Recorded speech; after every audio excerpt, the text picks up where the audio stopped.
हमारे भारत माता का तिरंगा लेकर हमारी लाडली बहनों का और नारियों का यह आक्रोश कांग्रेस के विरोध में है। सही तो बड़ी एक सर्वसाधारण रूप से यहाँ पे घटना दुरुस्ती के बारे में पेशकश की गई थी कि 33% आरक्षण देना है।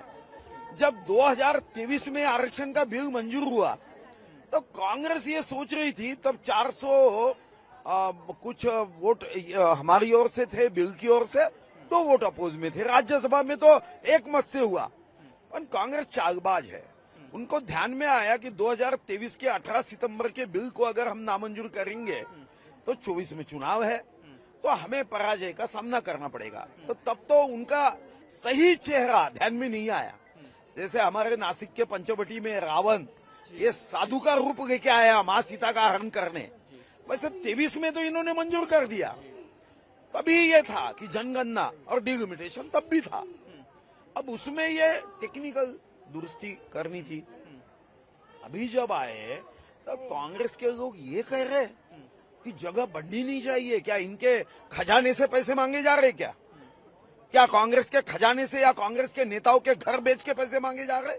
संसद की सीटें बैठकर हमारी लाडली बहनें माताएं वहां पे अपनी बात रख सके। हमारे यहाँ जब कोई पॉलिसी बनती है उस पॉलिसी में अधिकार से वो अपना मत रख सके। और ये कोई पहली बार हो रहा है क्या? 1952 में हमारी जो सीटें थी तब तो कुछ मतदार संघ ऐसे थे कि जहां से 2 लोग चुन के आते थे। एक तो ऐसा था जहां से 3 लोग चुन के आते थे। फिर हमने 1971 में जनगणना के आधार पे 453 सीटें की। अब 1971 के बाद अभी जनगणना के आधार पे हमें करना है। आप अपना मत रखिए ना। आप बताइए कि डिलिमिटेशन की कमेटी करते समय उसमें कांग्रेस के भी लोग करेंगे, ठीक है, बात दुरुस्त है, मगर आपको नारी सम्मान से कोई लेना देना नहीं है। कोई लेना देना नहीं है नारी सम्मान से। आरक्षण 33% देने के बाद, विश्व गौरव युग पुरुष नरेंद्र मोदी जी ने करने के बाद इतना पेट में दर्द कि दुनिया का कोई डॉक्टर उस पर इलाज नहीं कर पाएगा। तो मैं समझता हूं कि ये बहुत गलत बात है। कांग्रेस सिमट गई है 3 राज्यों में।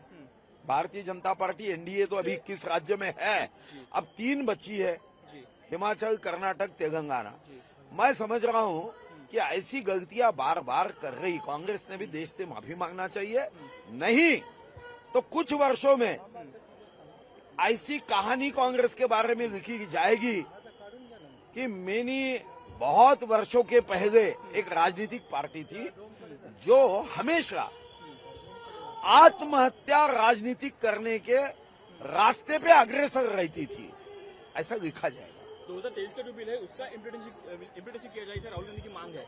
भैया 2023 के इम्प्लीमेंटेशन करने के लिए तो घटना दुरुस्ती थी, क्योंकि तब तक डिलिमिटेशन और सीटें नहीं बढ़ेगी तो कैसा होने वाला है। और आप क्यों पुरुषों पे अन्याय करना चाहती है क्या कांग्रेस? कि हम महिलाओं की संख्या तो बढ़ा ही रहे ना, उसमें 2 और सीटें बढ़ने से क्या नुकसान हो रहा है ये नहीं समझा मुझे। कोई समझा के बताओ, तर्कसंगत बातें समझाओ कि सीटें बढ़ गई 1971 में बढ़ी ना, तो मैं नहीं समझ रहा हूँ कि 1971 में बढ़ने के बाद अभी कोई नया है क्या? कोई नई बात है कि हमने स्वाधीनता के बाद कभी लोकसभा की सीटें नहीं बढ़ाई। हमने तो महाराष्ट्र विधानसभा हो या बाकी जगह हो सीटें बढ़ाई है, तो कोई नई बात नहीं है। मगर जैसे ये नारा दे रहे ना, होश में आओ, होश में आओ, कांग्रेस वाले होश में आओ, वो होश में आने के लिए वो कोशिश नहीं कर रहे। आज चेन्नई में मल्लिकार्जुन खड़गे ने बड़ा स्टेटमेंट दिया। उनका कहना है कि मोदी जी टेररिस्ट है। तो ये घटिया बातें वही लोग कर सकते, और ऐसी घटिया बातों को घटिया जवाब नहीं देना चाहिए। वो अपनी घटिया बातें करते रहे, वो उनके संस्कार है घटिया बातें करने के।